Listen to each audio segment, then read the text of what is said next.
Некогаш многу порано RAV4 предводеше една револуција.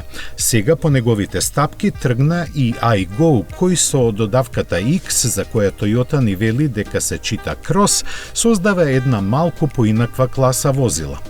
Нови, барем за Европа, можеме да ги наречеме микрокросовери, бидејќи се токму тоа.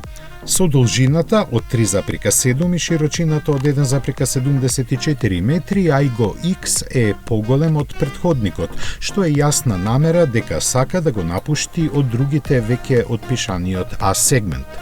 А тоа, бидејќи димензиски се уште е во него, ќе го стори со кросоверскиот облик, кој го прави единствен и моментално најразигран модел во гамата на Toyota.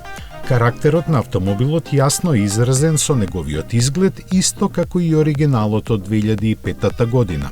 Разликата е во тоа што Toyota сега го направи без француските партнери кои на почетокот на годинава се повлекоа од фабриката во Чешка каде ќе се произведува.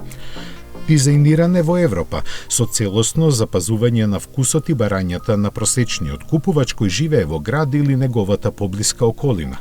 Поголемите габарити му ги даде платформата од Јарис, од кој не успеа да ја позајми и хибридната погонска група.